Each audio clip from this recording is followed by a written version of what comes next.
6 लाख रुपये बिल आलं. म्हणजे 8 लाख त्याला सांगितलं त्याच्यासमोर नको बोलायला. 6 लाख बिल आलं आणि तिथूनच आम्ही दिवसभर 6 व्यसनमुक्ती केंद्र हॉल्पनं हिंडलो आणि हे मला बरं वाटलं. कारण इथं तिचा भाऊ आहे, आता येऊन गेला तो. तो म्हणाला मी लक्ष देईन आणि माझ्या ओळखीचे आहेत सगळे. आणि आम्हाला इथलं काय माहितीच नव्हतं. म्हणून मग आम्ही आले आणि पहिल्याच दिवशी इतकं छान बोलल्या माझ्याशी. म्हणजे मला असं वाटलं मी घरीच आहे.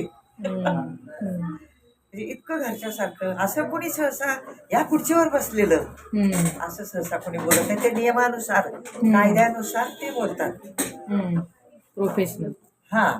आणि मग ज्या ज्या वेळेला मी येईन त्या वेळेला ह्यांनी माझ्याशी बोलल्या. 4-5 वेळा तरी मी आले असेल आणि त्याला बोलवलं. त्याला आता सुद्धा बोलले मी तुला यायचंय का, तर नको म्हटलं, मला बरं वाटतं इथं. किती महिने झाले त्यांना? 3 महिने झाले की. आणि मी म्हटलं पेशंट सुद्धा वैतागतात. दवाखान्याला सारखंच दवाखाना, आपलं घरचं कुणीच नाही. आणि मी ते ऐकण्यासाठी इथं आले होते की त्याला बोलवा, मला बोलू देत त्याच्यासमोर. तर तो म्हटला मला इथं बरं वाटतंय. म्हटलं तुला काय त्रास? त्यांच्यासमोरच म्हटलं त्यांच्याकडे बघूच नको. मी तुझी आई आहे. तुला जर काय त्रास होत असेल तर तुला आत्ताच्या आत्ता मी घरी घेऊन जाते. तो नको म्हटला, मला नको घरी घेऊन जाऊ, मला इथं बरं वाटतंय, चांगलं आहे इथं.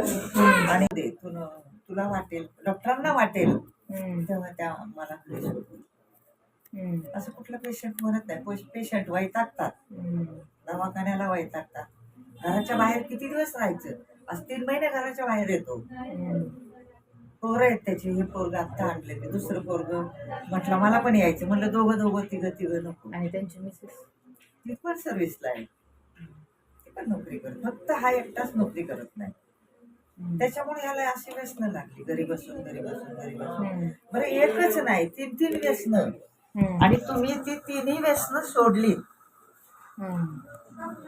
आता घरी आले ना ते डिस्चार्ज नंतर औषधं चालू ठेवा बरं का. सगळी तुम्ही जे सांगाल ते. आणि फॉलोअपला बोलवलं की व्यवस्थित वेळेवर येणं. त्यांनी सांगितलं ना कुणाला तरी घेऊन यायचं. मला माहिती आहे. आणि औषधं पण ते घेतात. कोणाला तरी घरनं घेऊन यायचं. मला त्यांच्याशी बोलायचंय की तू कसं वागतोय, काय करतोय, हे बोलायचंय मला. नाही तर पुन्हा ऍडमिट. आम्ही त्यांनाही सांगितलं ह्याने काय त्रास दिला तर तुम्ही त्याला मी त्याला पुन्हा ऍडमिट करेल, तुम्ही तुमची गाडी घेऊन या आणि त्याला घेऊन जा. असं मी म्हणजे थोडंफार खोटं नाटक पण बोलावं लागतं आपल्या चांगल्यासाठी, त्याच्या चांगल्यासाठी. 5 पोरं हाताशी आलेत. हा उद्या नोकरीला लागेल. पोरांना लोक नावं ठेवतात, तुझा बाप दारू पितो, त्याच्या बायकोला नावं ठेवतात. आम्ही तर शिक्षक आहोत. दोघं तुम्ही शिक्षक? दोघं शिक्षक. अच्छा.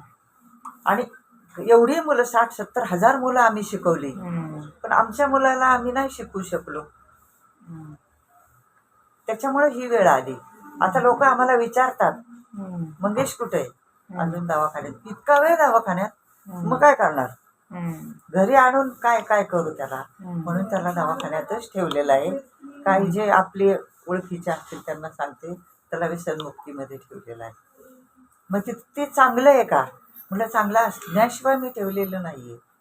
कारण आम्ही खूप चिकित्सक आहोत दोघंही, त्याचे बाबा पण आणि मी पण.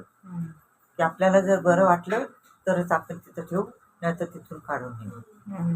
पण मला पहिल्या महिन्यापासूनच हे आवडलं सगळं.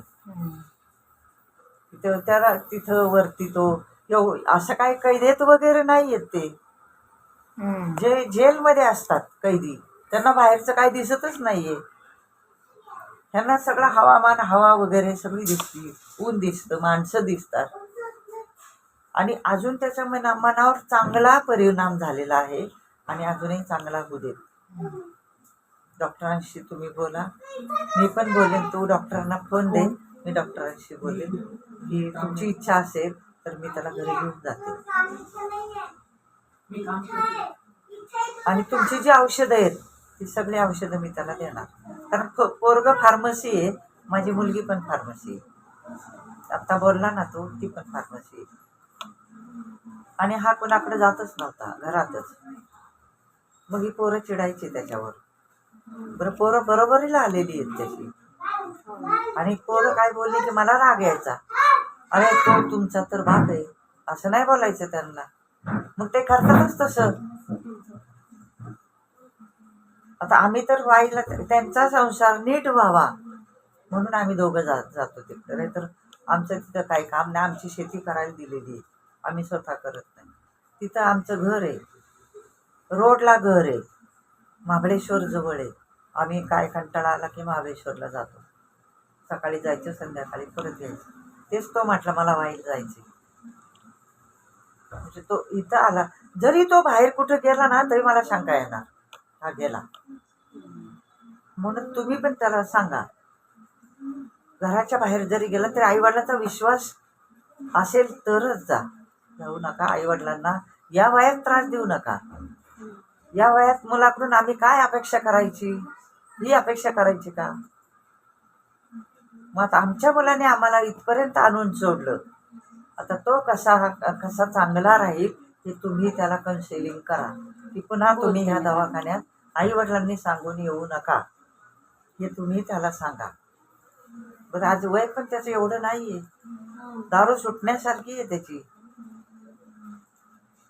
बघू आता काय होते ते, त्याचं नशीब, आमचं नशीब आणि तुमचे प्रयत्न असे ते चालेल. आता येऊ का, बराच वेळ थांबले मी.